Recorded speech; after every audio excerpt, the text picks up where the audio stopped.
തൃശൂർ അവണൂരിൽ കടലക്കറിയിൽ വിഷം കലർത്തി പിതാവിനെ കൊലപ്പെടുത്തിയ കേസിലെ പ്രതി മയൂർനാഥിനെ നേപ്പാളിൽ മരിച്ച നിലയിൽ കണ്ടെത്തി. ജാമ്യത്തിലിറങ്ങിയ മയൂർനാഥ് നേപ്പാളിലേക്ക് കടക്കുകയായിരുന്നു. മയൂർനാഥ് മുങ്ങിയതോടെ Thrissur medical college police case register ചെയ്തിരുന്നു. നേപ്പാളിലെ ഉൾഗ്രാമത്തിൽ കുളത്തിൽ മരിച്ച നിലയിലാണ് മൃതദേഹം കണ്ടെത്തിയത്. 24 എക്സ്ക്ലൂസീവ്. അശ്വിൻ പാലാഴി വിവരങ്ങൾ നൽകും തൃശൂരിൽ നിന്ന്.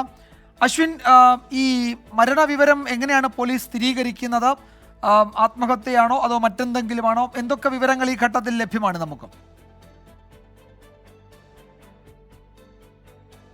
വിജയകുമാർ, കഴിഞ്ഞ വർഷം ഏപ്രിലായിരുന്നു നാടിനെ നടുക്കിയ കൊലപാതകമുണ്ടായത്. വീട്ടിൽ തന്നെ ആയുർവേദ ഡോക്ടറായ മയൂർനാഥ് തൻ്റെ സ്വന്തം ലാബിൽ നിർമ്മിച്ച വിഷം കടലക്കറയിൽ കലർത്തി അച്ഛനെ കൊലപ്പെടുത്തുകയായിരുന്നു. ആദ്യഘട്ടത്തിൽ ഈ സംഭവം പുറത്തു വന്നിരുന്നില്ല. പിന്നീട് ഈ ശവസംസ്കാര ചടങ്ങെല്ലാം പൂർത്തിയായ ശേഷം ഡോക്ടർമാരുടെ സംശയത്തിൽ നടത്തിയ പോസ്റ്റ്മോർട്ടത്തിൻ്റെ വിവരങ്ങളിലാണ് ഇത്തരത്തിൽ കടലക്കറിയിൽ ചേർത്ത് വിഷം നൽകി കൊലപ്പെടുത്തിയതാണ് എന്നുള്ള വിവരം വന്നത്. പിന്നീട് നടത്തിയ അന്വേഷണത്തിൽ മയൂർനാഥാണ് ചെയ്തതെന്ന് അറിയുകയും പിടിക്കപ്പെടുകയുമായിരുന്നു. സംഭവത്തിൽ മയൂർനാഥ് ജയിലിൽ ശിക്ഷ അനുഭവിച്ചു വരുന്നതിനിടെ കഴിഞ്ഞ കുറച്ചുനാൾ മുമ്പ് ജാമ്യം ലഭിക്കുകയും ചെയ്തു. ഈ ജാമ്യത്തിലിറങ്ങിയ ശേഷം കുറച്ചുനാൾ തൃശ്ശൂരിലും കുറച്ചുനാൾ തൃപ്പൂണിത്തറയിലെ ബന്ധുവീട്ടിലുമായി മയൂർനാഥ് ഉണ്ടായിരുന്നു. തൃപ്പൂണിത്തറയിലെ ബന്ധുവീട്ടിൽ നിന്ന് പിന്നീട് ഇയാളെ കാണാതാവുകയായിരുന്നു. പോലീസ് ഈ സംഭവവുമായി ബന്ധപ്പെട്ട് തൃശ്ശൂർ മെഡിക്കൽ കോളേജ് പോലീസ് കേസെടുത്ത് അന്വേഷണവും ആരംഭിച്ചിരുന്നു.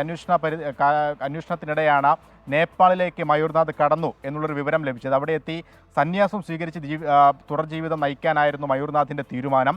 അങ്ങനെ നേപ്പാളിൽ അതിനുള്ള നടപടികൾ ആരംഭിക്കുകയും ചെയ്തിരുന്നു. അതിനിടെയാണ് അവിടെയുള്ളൊരു ഉൾഗ്രാമത്തിൽ താമസമാക്കി കുളത്തിൽ കുളിക്കുന്നതിനിടെ അപസ്മാരം വന്ന മയൂർനാഥ് മരണപ്പെടുന്നത്.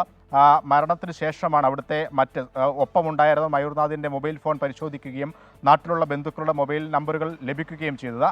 അങ്ങനെ മരണവിവരം നാട്ടിലറിയിച്ചു. നാട്ടുകാർ നേപ്പാളിലെത്തി അവിടെ തന്നെ മയൂർനാഥിൻ്റെ ശവസംസ്കാര ചടങ്ങുകൾ പൂർത്തിയാക്കുകയും ചെയ്തിട്ടുണ്ട്.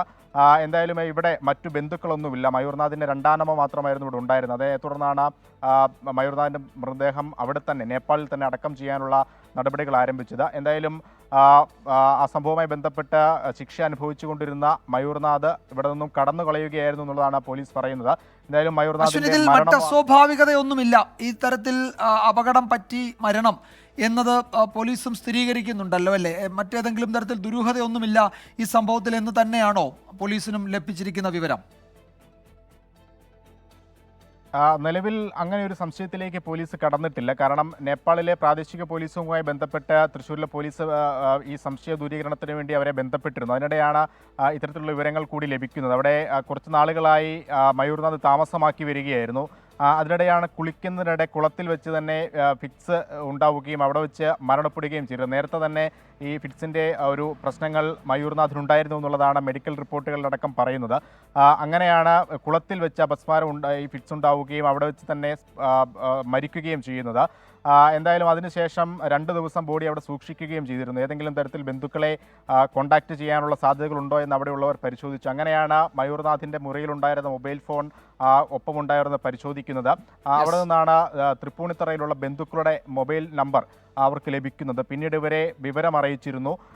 അതിനുശേഷമാണ് അവരവിടേക്ക് എത്തി മൃതദേഹം മറവ് ചെയ്യാനുള്ള നടപടികൾ ആരംഭിച്ചത്. ഇതിനിടെ ഈ ജാമ്യത്തിലിറങ്ങിയ ശേഷം തൃപ്പൂണിത്തറയിലുള്ളൊരു ബന്ധുവീട്ടിൽ കുറച്ചധികം നാൾ മയൂർനാഥ് ഉണ്ടായിരുന്നു എന്നുള്ളതാണ് പോലീസിന് ലഭിച്ച വിവരം. അതിനുശേഷം തൃശ്ശൂരിലെത്തിയ മയൂർനാഥ് ഇവിടെ ഒരു സ്ഥാപനത്തിൽ താൽക്കാലികമായി ജോലി നോക്കുകയും ചെയ്തിരുന്നു. അവിടെ നിന്ന് സമ്പാദിച്ച പണം കൊണ്ടാണ് മയൂർനാഥ് നേപ്പാളിലേക്ക് കടന്നതെന്നാണ് പോലീസ് ഇപ്പോൾ മനസ്സിലാക്കിയിരിക്കുന്നത്. അതിനുശേഷം അവിടെ മറ്റു ചെലവുകളൊന്നും നോക്കാതെ സന്യാസ ജീവിതം നയിക്കാനായിരുന്നു തീരുമാനം എന്നുള്ള ഒരു വിവരം കൂടി അവിടെ ഉണ്ടായിരുന്ന മയൂർനാഥിനൊപ്പം ഉണ്ടായിരുന്നവരെ അവരുമായി സംസാരിച്ചതിലൂടെ പോലീസിന് അങ്ങനെ ഒരു വിവരം കൂടി ലഭിച്ചിട്ടുണ്ട്. എന്തായാലും ഇനി എന്താണ് കേസിലെ പ്രതി കൂടി മരണപ്പെടുന്ന ഒരു സാഹചര്യം. ശരി അശ്വിൻ, എന്തായാലും പോലീസ് അക്കാര്യത്തിൽ ഇനി തുടർ നടപടികൾ സ്വീകരിക്കും. ഈ മയൂർനാഥ് മുങ്ങിയ പശ്ചാത്തലത്തിൽ തൃശ്ശൂർ മെഡിക്കൽ കോളേജ് പോലീസ് ഇയാളെ അന്വേഷിക്കുകയായിരുന്നു. അതിനിടെയാണ് നേപ്പാളിലെ ഒരു ഉൾഗ്രാമത്തിൽ കുളത്തിൽ മരിച്ച നിലയിൽ മൃതദേഹം കണ്ടെത്തിയെന്ന വിവരം അറിയുന്നത്.